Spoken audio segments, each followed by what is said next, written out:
Hello everybody, Loremaster Sotek here, back for the first time in a long time with multiplayer.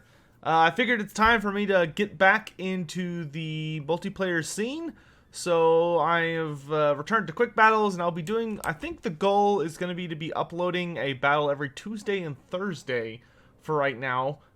But I would love to let you guys, I would love to get comments from you guys about the kind of stuff y'all want to see, whether it's armies or styles of play or what have you.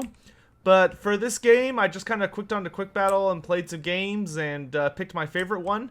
So for this one, I am playing the Lizardman, as you might have guessed, and I'm running Tehenhauin, the Prophet of Sotek, my boy. And with him, I'm running both of his items, and then I've got all of his abilities: Flock of Doom, Pan's Impenetrable Pelt, and Transformation of Caden. Then I've got 2 units of Ripperdactyls, one of which is the Colossodon Hunter, so I've got a pretty strong air force. Apologies for the phone there. Then I've got a Feral Stegodon down here on the ground, backed up by 4 units of Colwyn Riders, 2 of which with spears, 2 of which without.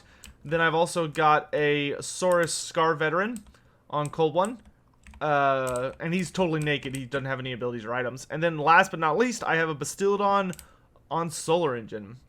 And then my opponent today apparently was on a very similar wavelength to me because he brought a very similar army. He's got 4 units of Wild Riders, one of which are the Wild Riders of Kurnos. Then he's got a Glade Lord on horseback, 3 units of Warhawk Riders. Then he's got a Spellsinger of Shadows on horseback with Pit of Shades and Occam's Mindrazor. And then he's got 3 units of Eternal Guard, one of which is the Winterheart Guard. So let's get started.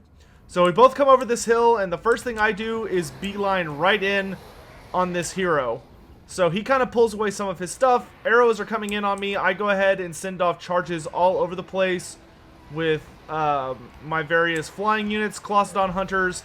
I go ahead and pop their buff Toad Rage. They're going to be absolutely laying in to the Wild Hunters. Meanwhile, he's got units coming up behind me to get into my Bastiladon with Solar Engine to knock it offline, while I dive in Tehenhauin and the summoned Manticore to jump on his Glade Lord. Meanwhile, over here, a really nice Pit of Shades comes in for my opponent, which is going to do a ton of damage to all of my Colwyn units. I did get a really nice charge on his calves, so of course I'm going to do a lot of damage there, but between being charged in the rear by the Hawk Riders and that Pit of Shades, my forces kind of start falling apart. My Stegodon is doing a pretty good job of rampaging through the Eternal Guards, and they're doing a good job of tearing up my cavalry, but it's a pretty nasty situation. Here we do see I throw down a Flock of Doom, just as he throws down a Occam's Mindrazor to kind of give him an advantage over here. Meanwhile, I have managed to finally get his Glade Lord close to breaking, despite her efforts to stay alive. So the Manticore, I don't think she's terrified. She actually breaks. My Bastiladon over here is kind of hanging in there. Wild Riders don't have the best AP, so he'll hang in there for a good while. I do break off the Glade Lord and set Tehenhauin to pursue him. Meanwhile, my Scarvet and my Colwyn Riders are going to rally back to the center of my army. The balance of power has moved slightly in my direction, but I did lose this center pocket. I jumped on the Spellsinger here, but unfortunately my Manticore collapsed and died before he could finish her off. I do get another one summoned, and these Ripperdactyls did come out of this fight earlier and managed to get on a Warhawk unit and tear it up. Meanwhile, though, these Warhawks are chasing off some of my Colwyns. Tehenhauin's chasing off the enemy general. I'm coming in with a really nice flank charge here with these Colwyn Riders, which are going to slam right into these Wild Riders. And this Manticore is going to dive in moments later. My goal here, of course, is to try and get my Feral Stegodon rallied. Meanwhile, all of my Ripperdactyls are diving in on the Spellsinger Shadows, though she does manage to slip away from me. Over here, I provide some relief to my Bastiladon with Solar Engine with my Cavalry and my Scarvet, who charge in this kind of all-cav fight that this battle sort of devolved into. But there are still a ton of Spearmen left on the board. Tehenhauin has gotten rid of the enemy general, but thankfully the Bastiladon is back online, and his laser beam not only is going to do considerable damage to the elves, but it blinds them as well. So it's going to be negating the combat stats of these Eternal Guard a little bit, which is really, really helpful. Meanwhile, my Manticore and Ripperdactyls are taking out the enemy wizard. And at this point, the balance of power starts to swing heavily into my favor just due to the army losses. And despite the fact that there are a ton of spearmen left on the field, that could have been a problem if the battle had been able to drag out. I do still have all of my characters. Meanwhile, all of his characters are shattered and dead. And the only thing left are the Unbreakable Winterheart Guard. And that's going to be game. So, it was a pretty quick match, but I had a lot of fun with it. Going over the post-game stats, we both brought actually very small elite armies into the battle. You know, I had less than 200 troops with the whole significant cav force, flying force, and then the double dinosaur. I don't think my list might be tournament legal, but I don't think it is, because I think you have to have like a minimum amount of troops for like regular tourneys. But I don't know, I was just feeling playing something kind of fast and heavy, but really enjoyed the list. As far as performance goes, Tehenhauin did his job really, really well. Got the double Manticore summons out, which did eat most of my mana. Pan's Impenetrable Pelt ended up being kind of a waste, but Flock of Doom did a nice job of doing some damage when my Call 1 riders all got bunched up on. The two regular riders actually performed really, really well. They performed better than the Spear Riders, but I suspect that's because the Spear Riders got countercharged or were focused on the enemy Lord the entire time, whereas the Call 1 Riders actually got some nice flank charges into the Wild Riders and were able to tear them up. The Ripperdactyls, on the other hand, performed super well.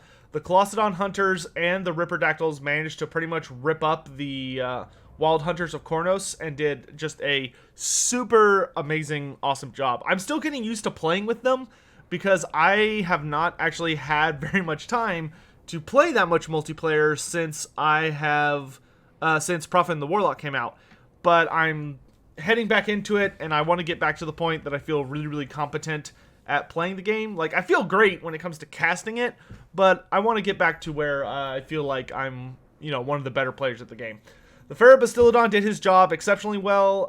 He held down all of the spearmen long enough for my cav to break and rally back.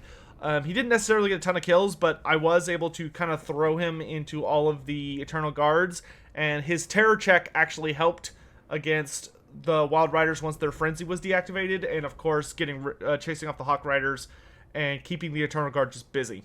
And then the Bastillodon did his job great. He didn't get to fire off too many lasers because he got rear charged by these two units right here of Wild Riders. So although he didn't get to perform as well, Wild Riders are a fairly expensive cav unit, so the fact that he was able to wrap up two of them for like a good 2 to 3 minutes ended up kind of making him probably almost the MVP of my line, because he did really good damage to the Spearmen and the Wild Riders when he was firing off lasers, but he actually occupied, you know, half of the enemy cav force really, really well.